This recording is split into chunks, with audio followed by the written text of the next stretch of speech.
It is I, the Malik Aaron, and welcome back to Box Office Predictions. Today we're going to be talking about Dungeons and Dragons Honor Among Thieves. So, as usual, we're going to be going over the pros and cons. So, let's get to it. Pros. Obviously, this is based off of Dungeons and Dragons, and I gotta tell you, I don't know shit about Dungeons and Dragons. I know fuck all when it comes to it. But I do know that it is very popular. It's been around for a long time. I know it's. I have the Wikipedia article up off screen, but Dungeons and Dragons' original form is like a fantasy tabletop RPG.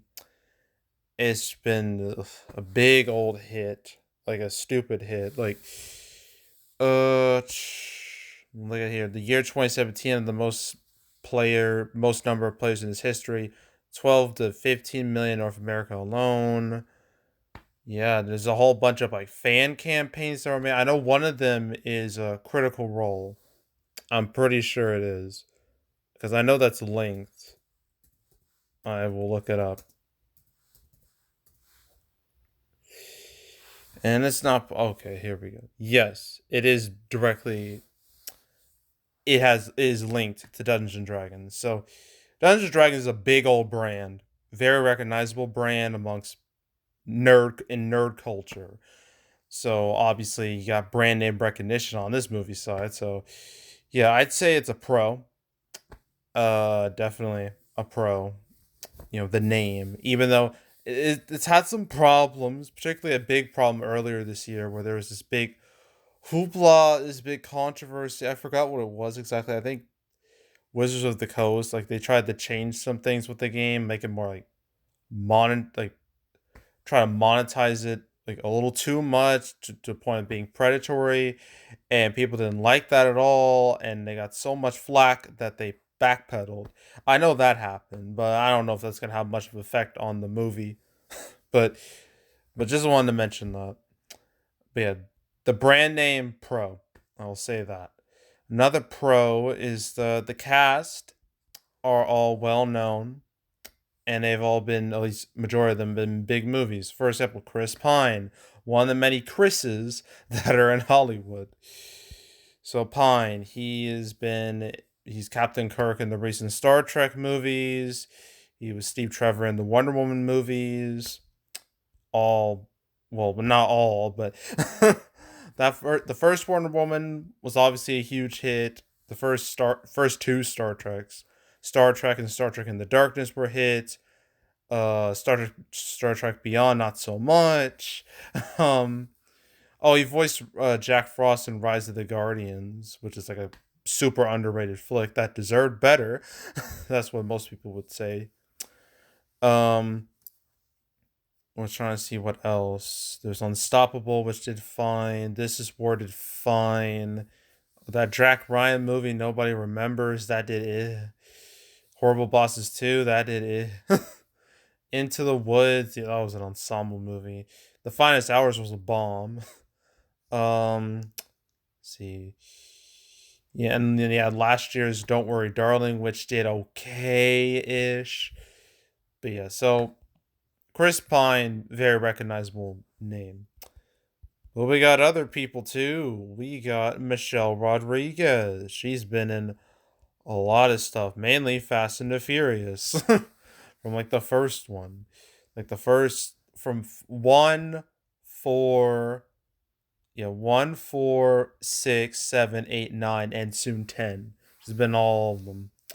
There's also the first Resident Evil, SWAT. She showed up again. Another Resident Evil. Really? It was weird. The first Avatar. Let's see what else.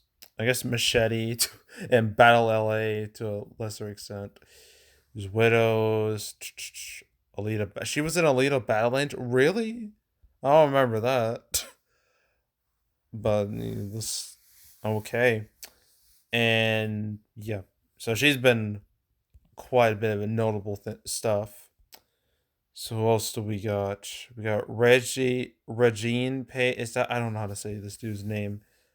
I know he was in Bridgerton, which was like a huge hit on Netflix, but he left the show, so that happened. Uh, yeah, but yeah, he was in Bridgerton, and apparently he was in The Gray Man, which was also on Netflix. So yeah, he's definitely a recognizable face now. Who else do we got? We got Justice Smith. He's been quite a bit of stuff. The Jurassic World movies, Pokemon Detective Pikachu. I know he. Well, I know he was in the game The Quarry last year. But that has no relevance here. I just wanted to mention that. Um, who else do we have? I know there's Hugh Grant. Let's talk about it. Hugh Grant. He's been in a lot of stuff. I literally just talked about him like a few weeks ago when I did my video on Operation Fortune. But yeah, he's been in a lot of stuff. Most notable stuff that I recognize immediately. I guess most people recognize like Four Weddings and a Funeral, 9 Months, Notting Hill, Bridget Jones' Diary, 2 Weeks Notice, About a Boy, Love Story, Love Actually, Music and Lyrics, Cloud Atlas, which deserves so much better. That movie's super underrated. Paddington 2, the greatest movie of all time. But yeah, he's a very much a recognizable face. I'm not sure who the other person here is. The redhead. I'm not sure. I'm about to find out. Dungeons and Dragons: Honor Among Thieves. Sophia List. Okay, what has she been in that I know of? Anything? Oh, she was. Oh, she was young Beverly in the It movies. Wow. Okay. I did not. Wow. Well. All right. As you know, the It movies made a lot of money. Although everyone prefers the first It over the second. I haven't even seen it, chapter two. I'm kind of nervous too because I feel I'm not gonna like it at all. It's not gonna be a fun time. But yeah, she's definitely recognizable because of it. So we have a case of a bunch of actors who are recognizable to the public, and although I wouldn't call any of them draws by themselves, having them all together is a much more appealing package than just having one of them by themselves. I've said this many times with ensemble movies. It's better to have a bunch of actors together, even if they're not great draws, by themselves. Just have them all together. It's a lot more appealing. Help with Knives Out, Dune. There's quite a few examples, but yeah. So I say the cast being recognizable. That's a pro. Another pro is that competition isn't too bad. I mean, you got John Wick 4. It's week 2 for that movie. But besides that, it's pretty dead. Everything else is old or a bomb in the case of Shazam 2. Um, and all the other movies coming out this weekend, they're all nothing. They're all a bunch of nothing movies. They're not going to stand a chance.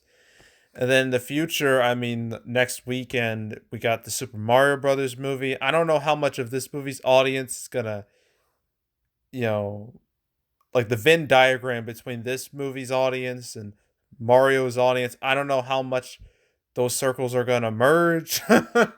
um, but I don't know. I don't think it'll be too bad. And the rest of April is kind of weak. I mean, there's still some like fanboy esque movies coming out, like Renfield and Evil Dead Rise.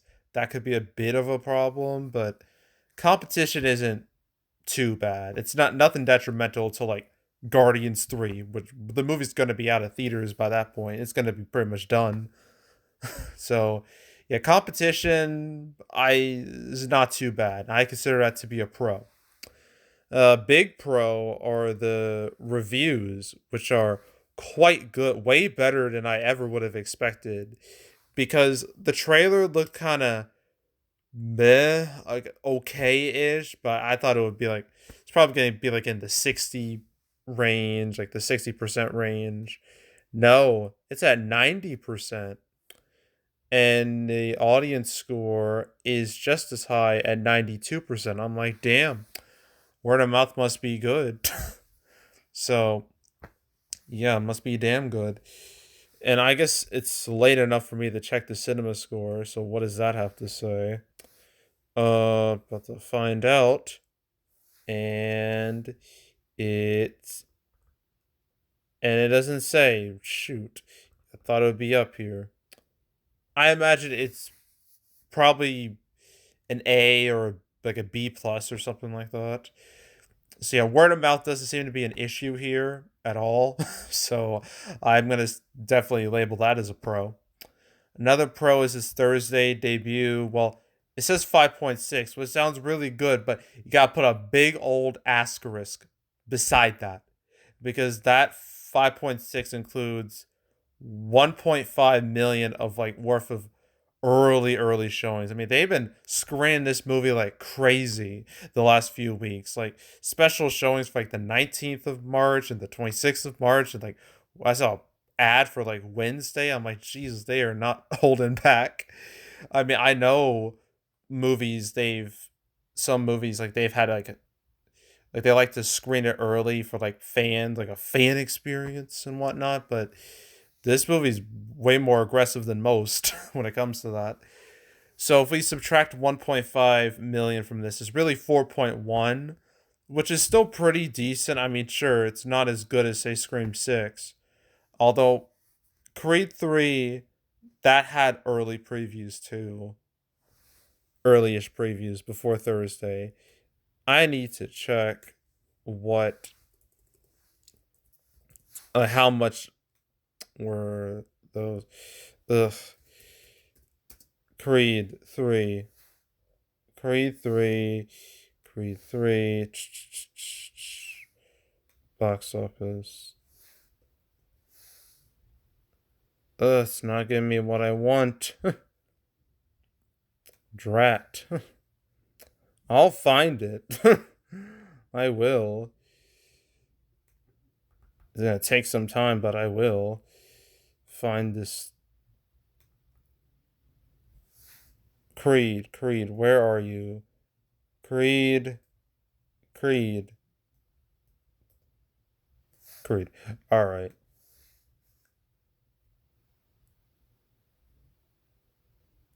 It doesn't say.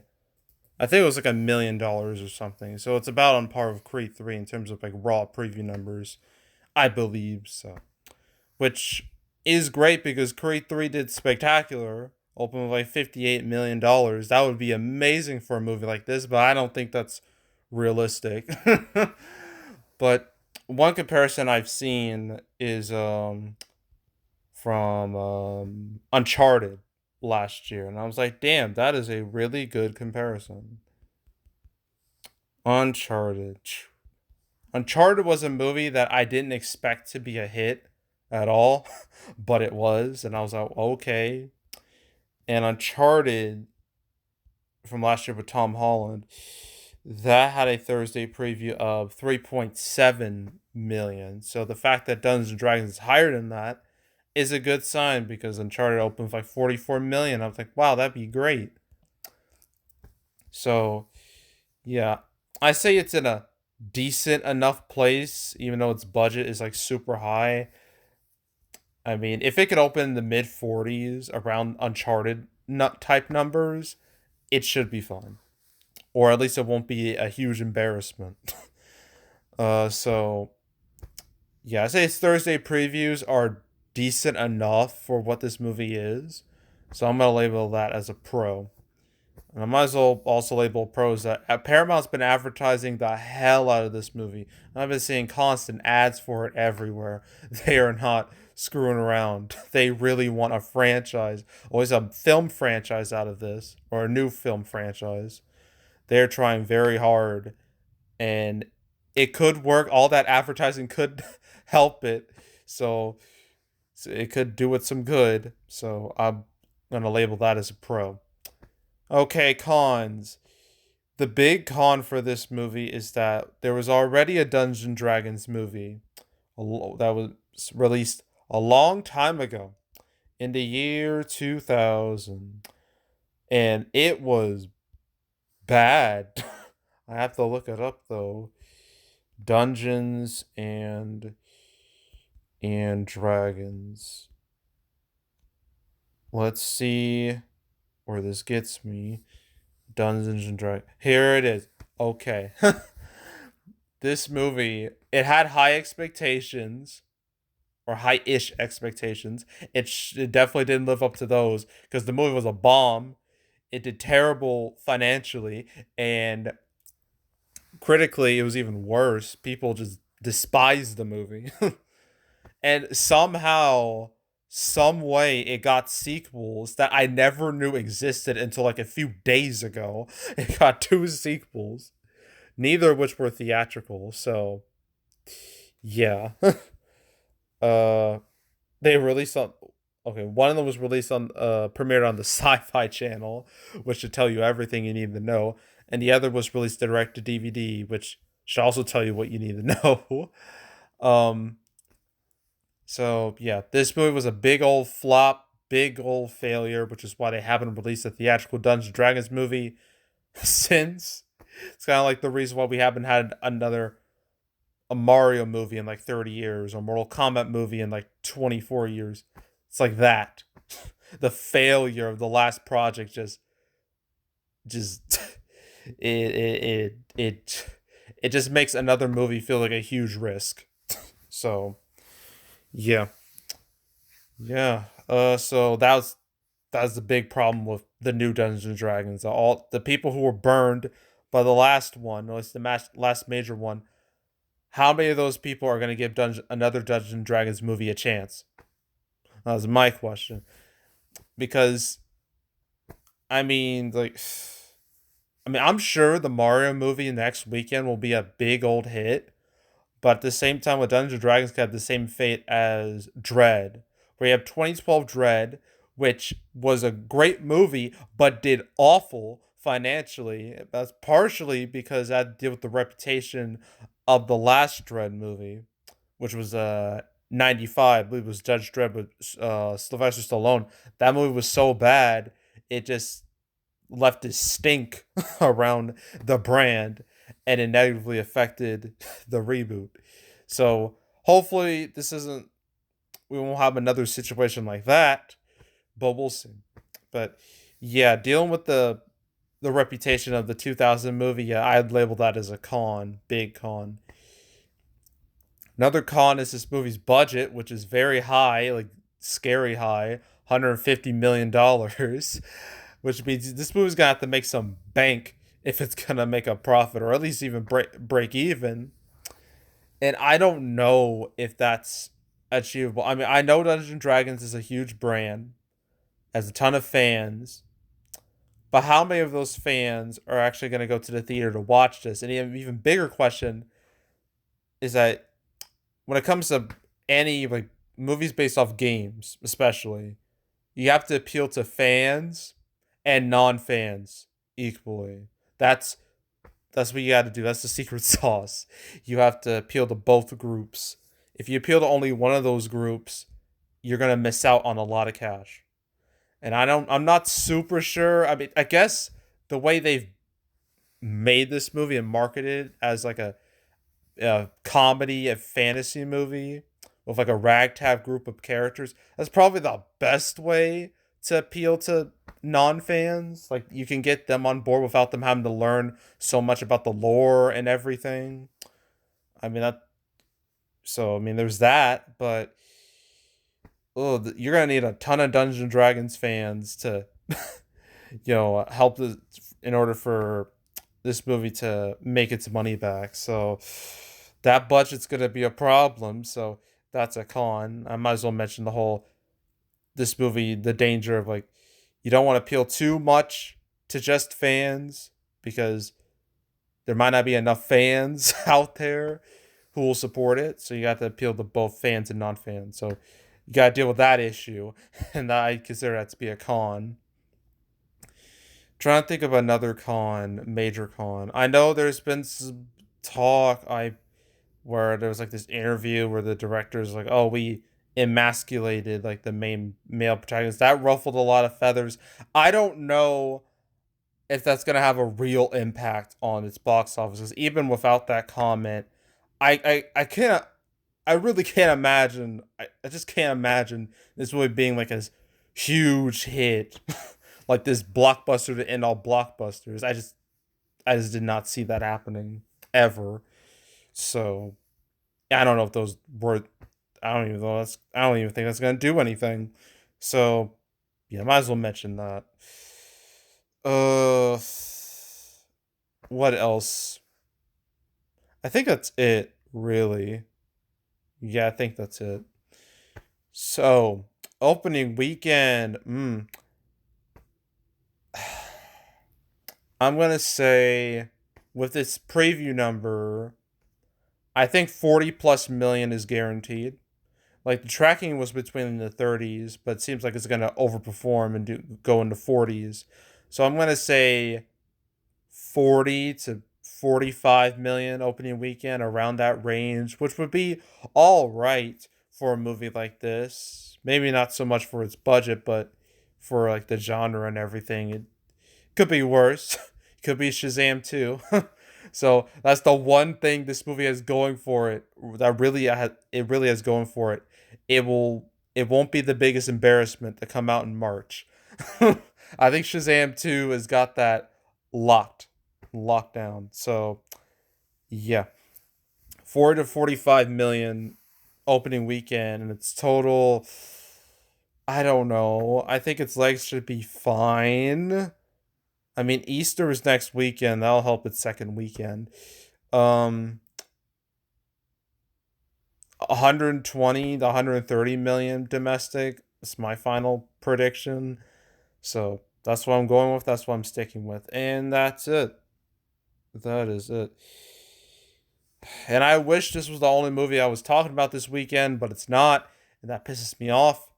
Because there's like three movies that nobody gives a damn about that I have to talk about. It's frustrating. So stay tuned for all those. But yeah, that's it. That's all. Make sure to subscribe, like this video, leave a comment, turn on notifications, share the whole drill. Want to check out more? All right. Oh, I just got the cinema score. It was an A minus. So word of mouth is good for Dungeons and Dragons. But anyway, lost my train of thought. God damn it. Make sure to subscribe, like this video, leave a comment, turn on notifications, share the whole drill. Want to check out more videos like this? I got playlists on the homepage, all previous prediction videos I made this year or any other years. You want to watch any of those, go right ahead. There's also the canceled series where I go over all the movies that were supposed to come out but didn't.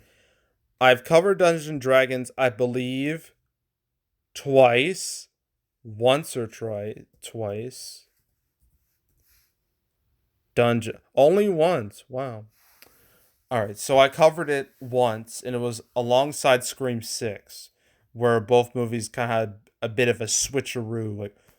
Like Dungeons and Dragons was supposed to come out a few weeks ago, and Scream 6 was supposed to come out this weekend, but then things changed, and the two movies like kind of swapped places. So that way, which was actually a good thing, because if Dungeons and Dragons came out like the beginning of March, it would have had to deal with everything coming after it, which would have hurt it significantly. And Scream 6 would have dealt with a bunch of horror competition. So Paramount made the smart choice by switching those dates. Because now both movies have a chance to shine instead of, crumbling immediately. So, yeah. I only talked about it once. So, yeah, that was episode 165. So if you want to watch that episode or any other episodes I've been doing canceled, there's now like how many? God, I don't even remember.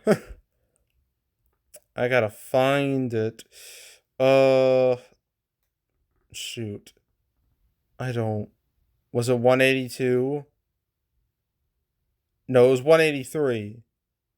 Right? Yes, 183. Okay, that was the last one. 183.